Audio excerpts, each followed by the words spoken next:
Okay, hello everyone. So this is a mid-December update on what I'm doing with my dragon fruit. As you can see, this is now greenhouses instead of shade houses. So it's winter time. They're all covered. Dragon fruit's protected on the inside. This is one corner of one of them. All the potted plants and trees in front of them. But here's another one right here in the middle. You can see that. And let me back out, get a better view. So there's like 3 greenhouses here that are kind of tucked together right next to each other. And the one over here, this one here, is more not for dragon fruit because it's underneath the oak tree. I have it for my sensitive tropicals, but the 2 on the end over there are for dragon fruit. So we'll go inside and take a look at what's going on there. Okay, so we're in one of the greenhouses here. This is the center one, and you can see it's all covered, of course. These guys, the temperature for mid-December, right now the high is barely at 50. It's been overcast for about a month since the last rain, and we're getting rain coming up beginning of next week or in a weekend. And but it's been just socked in, no sun. I'm barely starting to see a little bit of a break in the sun, you know, for the clouds for the sun to come out right now. If the sun comes out, these guys heat up pretty good in here because of the greenhouse. So yeah, they're doing good in here, even though it's cold. There's not a lot of moisture, so cold and moisture is not very good for dragon fruits. But if they can stay like dew and rain and cold and frost, not very good for dragon fruit. So when you cover them, like what I have to do to protect them for the winter, or they just kind of disintegrate. They get the rust really bad and then they start to disintegrate. So as long as they're covered, they do fine, even though it may be below freezing. As long as there's not a lot of moisture, it does okay. I mean, last year we had a lot of frost. Sometimes the temperature got down in the upper 20s, and these guys survived just fine because they were covered. So yeah, so I'm just giving you a look. I got still some fruit still hanging on. This guy, probably gonna pull this guy. Yeah, so everything slows down to nothing, you know. So this is not developing. None of these are really developing. They're just kind of sitting on the vine here, or the branch I should say. So yeah. And this guy here, remember, it was these 3 here, they pollinated themselves, or bees did, or whatever did. So they're still on there. I got one over here still that also was, I didn't pollinate, right here. But yeah, so yeah, they're still on there. But anyways, everything's doing fine. The plastic will be on here for at least until start of April, then I'll pull it. I got some decent fruit up here for this bruni, so you know, no rush, right?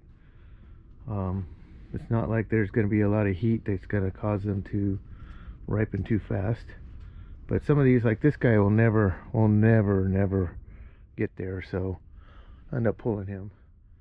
Alright, we'll look on the other one. Okay, so we're on the what I call the end. It's a little bit bigger greenhouse. I have 3 rows of dragon fruit trellises here. So it's pretty nice in here. I mean, it feels, you know, like about quite a bit warmer than it does outside. When the sun finally peeks through, like it's trying to do right now, it'll obviously heat up, and it could, you know, it could be 50 degrees outside, it can be 65, 70 degrees in here if the sun stays out, and which is great. So it helps maintain my dragon fruit. They don't stress from the cold. But yeah, so everything's doing fine. I won't have the rust.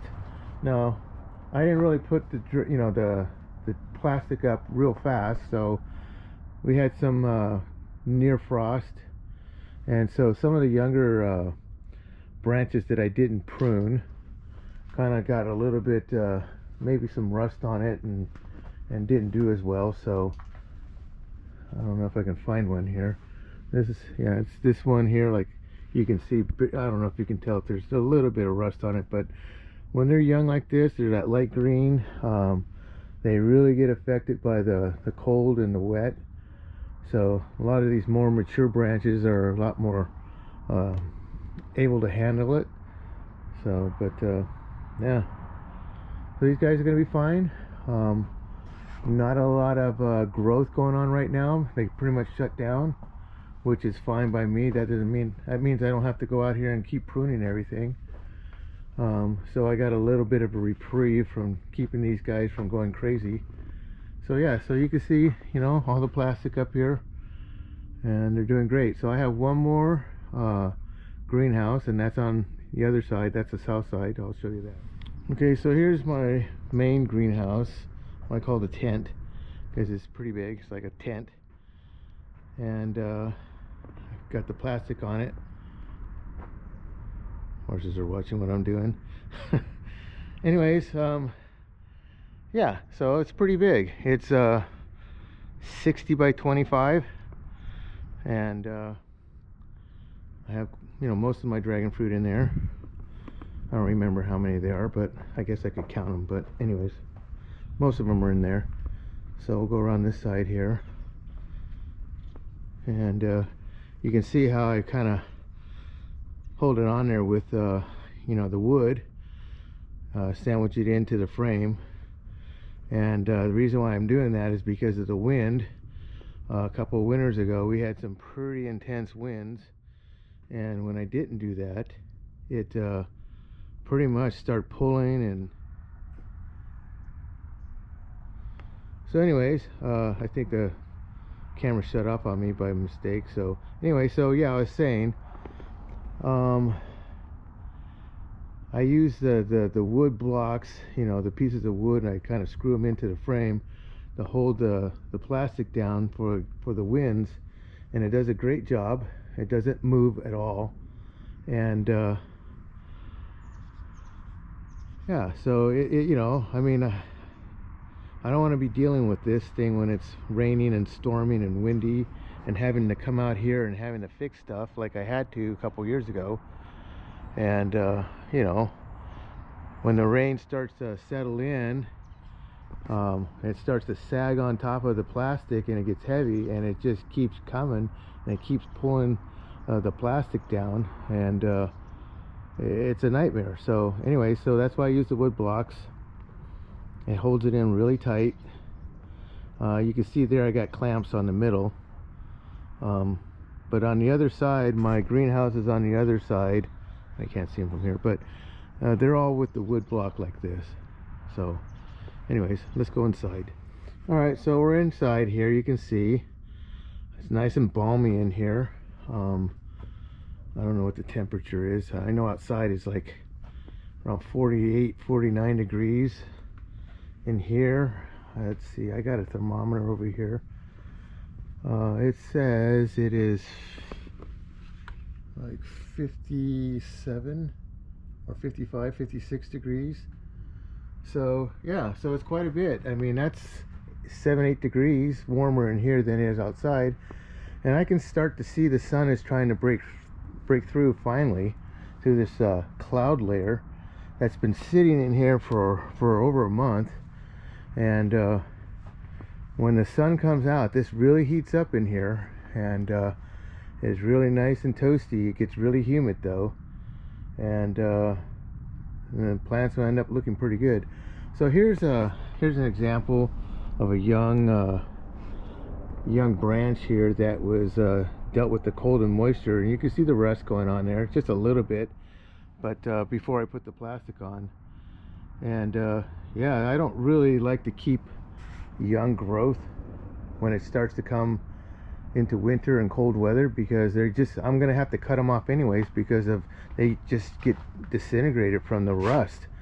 Like here's another one. Here's another example. See the rust on this one? And so that's been like that for quite some time, but you know, normally the rust starts to turn darker color, but it's just kind of staying a little bit orange there. But yeah, and it just breaks down the branch, and it just makes it disintegrate. So why bother keeping them on there? Anyways, so yeah, so everything's looking fairly good. You know, you're not going to get your best. There's fruit on here. I don't know what quality of fruit it's going to be by the time I pull it. I'm not expecting much, but you know, like I said, there's no rush on these guys. There's a good sized one. I gotta be careful. Some of this stuff, you know, where it gets moisture, it starts to kind of get moldy and starts to rot a little bit. But I don't see any on these guys. And you could tell, you know, like, so you can see the ants on here, right? They're still here. In the winter time, before I had the plastic, they just were like frozen on top of the fruit, didn't move because it's so cold. And now you can see they're moving, not quickly, but they're still moving. Gives you an idea. It's a lot warmer in here since I put the plastic on. So yeah, so you could see this is from last year. There was a little bit of rust from last year.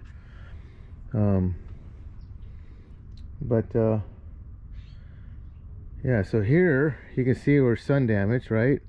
And when you have cold and moisture on top of sun damage, it really disintegrates pretty quick. So if you have any sun damage and then you start getting really cold, wet weather, it really kind of magnifies it and just really destroys that branch. Here's another one. Sun damage, right? And then the cold, and it just yeah, it just rots and disintegrates. So those branches will be coming off. No big deal. Grow some more. But anyway, thought I'd give you a little bit of a rundown of what's going on in the wintertime. Not a lot.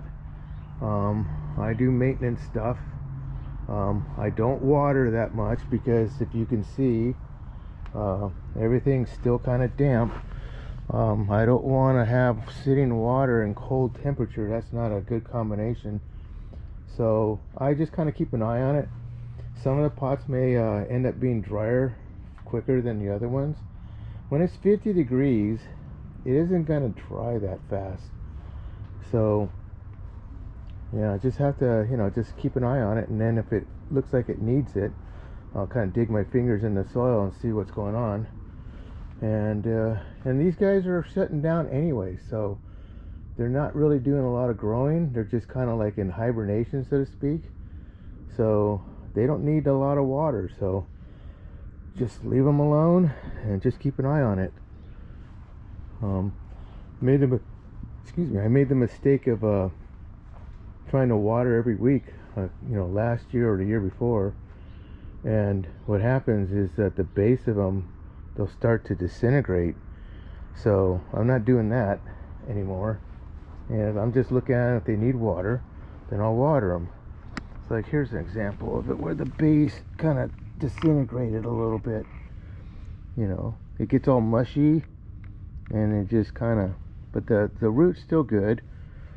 And just leave it alone and quit watering it, and then it takes over and it does okay. So but anyways, yeah, so I thought I'd give you a quick rundown on what's going on with my dragon fruit and what I'm doing during the winter time. And after putting up the plastic, it's just pretty much keeping an eye on things, and don't have to prune as much or hardly at all, and make sure they don't dry out, and that is that. So all right.